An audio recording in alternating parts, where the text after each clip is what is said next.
stick around to keep doing it.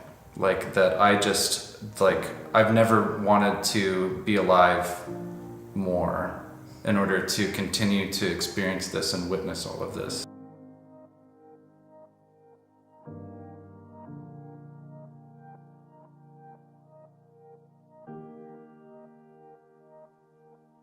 Aloha, my name is Adam Propel, and I'm a technical advisor at LightNet.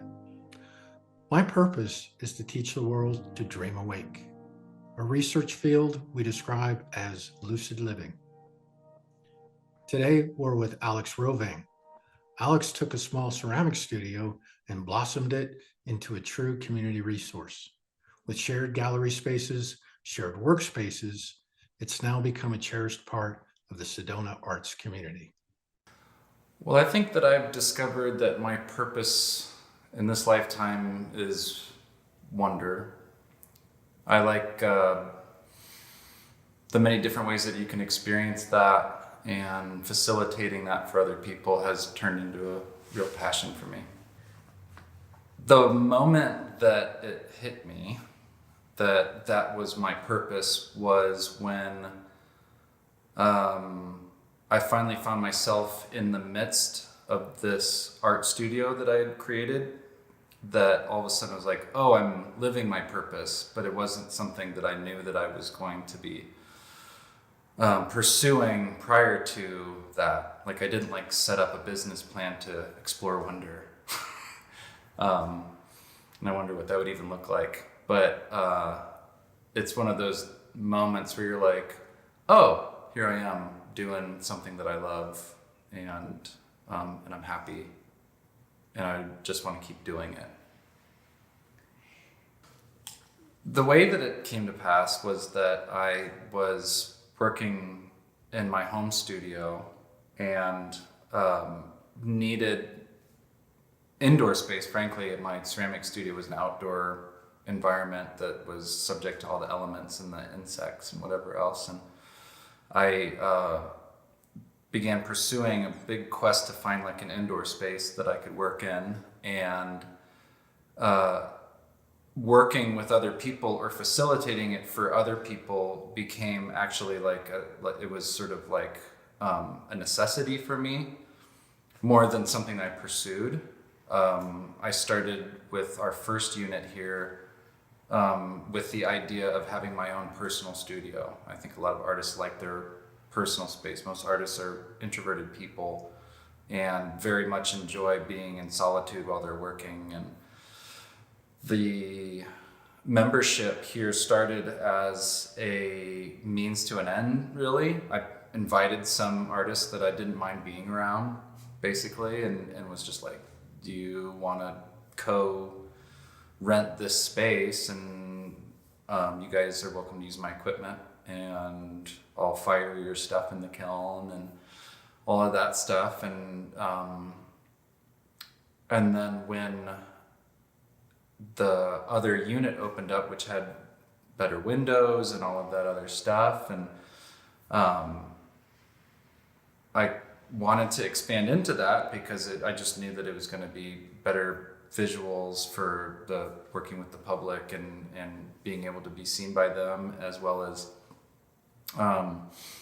just a bigger, beautiful, brighter space, because these are all shotgun units, so they don't have the daylight that you would like to see in them, and so you have to poke a bunch of holes in the ceiling for lots of money to get skylights and stuff like that. And then how that sort of pivoted was then, well, let's just expand the membership thing to help to pay for this space, and then I'll go hide in my hobbit hole, and everybody gets a great studio, and then I'll get my little private studio, off to the side. And here we are 3.25 units later. And the need continues to slowly sort of present itself. Everybody needs a place to be creative. And what has become evident is that when you get creative people together in a space, when you have the right elements together, the sum is greater than its parts, and everybody's sort of vibing off of each other, and that's a really special thing. So the expression of wonder that I was witnessing in myself and others then became something that was almost more beautiful than the art itself. To be able to facilitate that in other people became highly rewarding in a different way. When it started to dawn on me what was happening with everybody sort of swelling with happiness and joy and wonder from the experience of living and working in this area with each other, we would often reflect on it, and I think that was really special. When you're sort of like living in your joy and you're trying to only be true to that versus trying to pretend like you're something different or someone that you're not, but you're just kind of like, I'm just a goofy artist and I'm just going to sit around and make art and pursue that. And I know that sounds more difficult. Like I say that, and I'm sure someone listening to me would shake their head and be like, you can't just do that.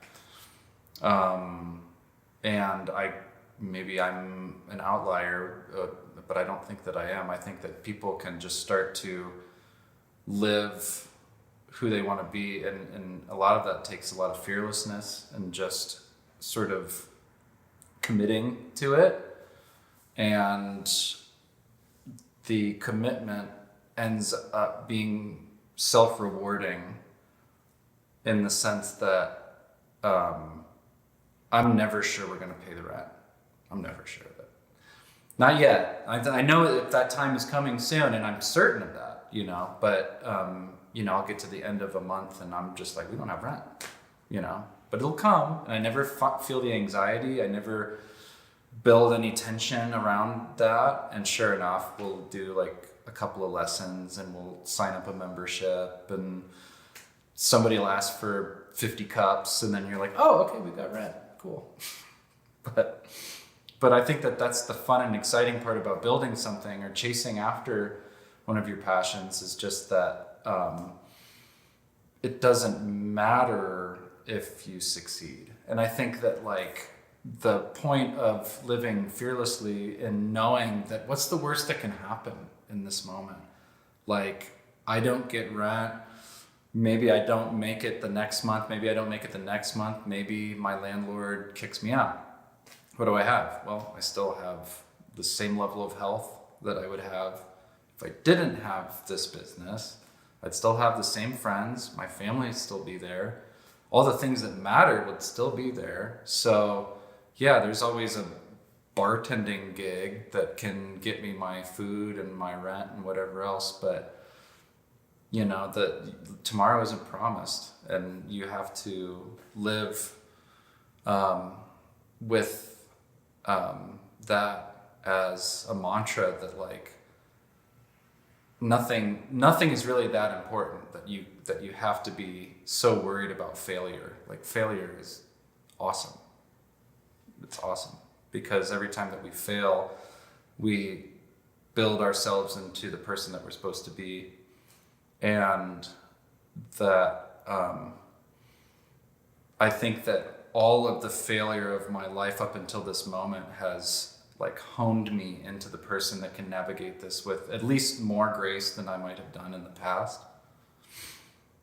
So that's been good. You could, to ask, what experiences prepared me for this, I would say what didn't, what didn't prepare me for this. I feel like I am exactly who I am today based off of every single experience of this lifetime. And I am exactly who I'm supposed to be. And if that is someone that is able to continue to steer this little weird wacky ship of art and creativity into the future, then that's who I am. If I'm supposed to be someone that does this for a time and then moves on to do something else, then that's beautiful too. Like it's all great. And I hope that I hope that I get to experience all of that. And I was telling my friend Adam this when we were chatting about the studio, was that this is like one of the, I wouldn't say this is the first time in my life where I felt this, but I would say that this is the first time in my life that I felt this so strongly, is that I pray to God that I can stick around to keep doing it. Like that I've never wanted to be alive more in order to continue to experience this and witness all of this and hopefully change people's lives, but change my own life and have a great time doing it. Nothing's cooler than going into work in the morning and sit down with a cup of coffee and someone comes up to you and starts talking to you about their art project, and you start talking about art and then its connections to art history and the fascinating systems and ways in which you could navigate that interesting idea, and you're both open, you're both like, oh yeah, it's like improv, the whole yes and thing.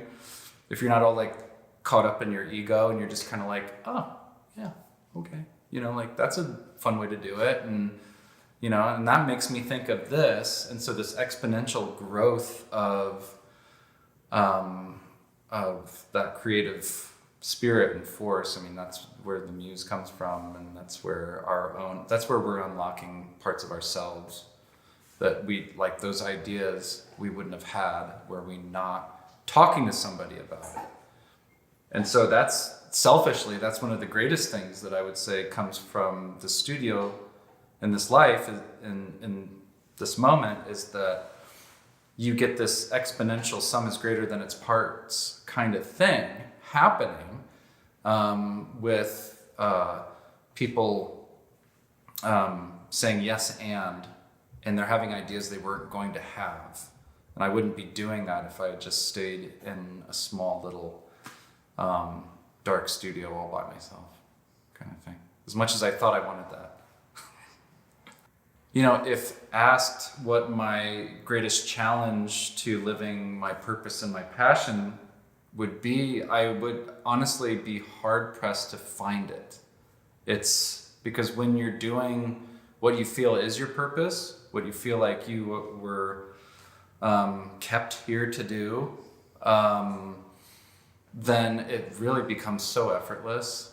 And I know that sounds unbelievable, but like it just becomes, it's like it's the questions start being removed from the whole thing, and you're just sort of like floating along, following the tendrils of the way that you're being brought through it. And it really becomes, when the doubt starts to be removed, when you stop to think about what or am I or if or blah blah, all the questions, all the self-doubt, once you just, even if maybe that should exist but you just don't allow it, you're just like, well, that's not helpful. Maybe I just won't sit in self-doubt, but maybe I'll just trust that maybe I am messing up, or maybe I am doing a great job, or maybe, but does it matter? Maybe everything's fine. I don't have to question if it's perfect, because nothing is, and yet it all is because it isn't. Maybe, I don't know. You can get too wrapped up in the evaluation of things. That's a big issue that we have as human beings, is that we're constantly evaluating things in a way that we're trying to somehow gauge it as greater than or less than, or what could make this better, when you could just sit back and say, isn't this nice? If I had to give any advice towards what this process has sort of taught me, or what I could teach another person about it, is that's an ineffable sort of thing that's probably specific to each individual purpose, but I would say that the commonality between any purpose or person that has, found their purpose, would be that they just started, that you just start. Like and so many of the projects that I've worked on here are not the project I started. And so I learned how the project needed to look or feel or translate based off of the process of starting, creating an iteration, looking at that iteration and being like, oh, that gives me this idea I never had before, and let's work with that. And then pretty soon, 6 iterations later, or you just build, you're not like scrapping and starting over. You might be tearing out one part of it and putting in a new, or maybe you did 3 iterations in your head. There's nothing wrong with sitting and thinking about something.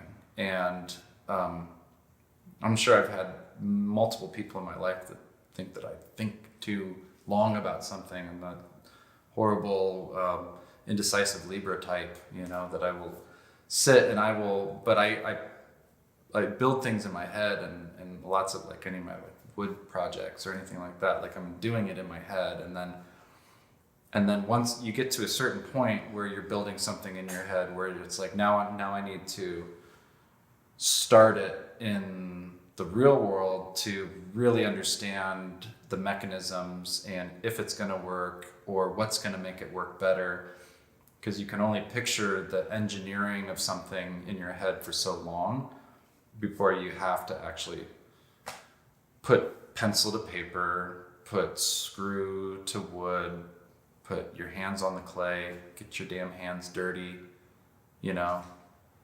That's how you do dishes, get your hands wet. Yeah, I think it affects the people around me through just living by example and vice versa. I don't think that every day I am the person that I would hope to be in terms of like the energy for a project or whatever else. And then someone comes in and they just got like a bunch of spitfire behind some idea that they got. And I'm like, okay, yep, I'm going to get my hands dirty now. It's just sort of, I don't know if it's I wouldn't say if some days it's not inspiration so much as like leverage. You feel leveraged into action. And in any case, maybe that's potentially what I do for other people is leverage them into action. I feel like, the psychotic nature of which I have continued to grow this studio at a speed that is not at all what one might call business savvy. You would say that I've expanded way too quickly, and you'd be right, but also it's working. And so there's something about that cavalier behavior that I think emboldens other people too. Seeing people living fearlessly and just approaching their day without the fear getting in the way of their action. If the world was full of people living their passion and their purpose, obviously that's utopian. Obviously. And that would require so much to change societally, structurally. The world isn't built around people doing that. There's probably more reasons than someone holding themselves back for people to be held back. And so a lot of that takes conversations just societally about what a new world that supports that kind of society looks like, and how do we achieve that by working together and having tough conversations. Like the divisiveness of our current society. You could say politically, but you could say it on so many different levels. ideologically, religiously, is one where people have really lost any sense of humor or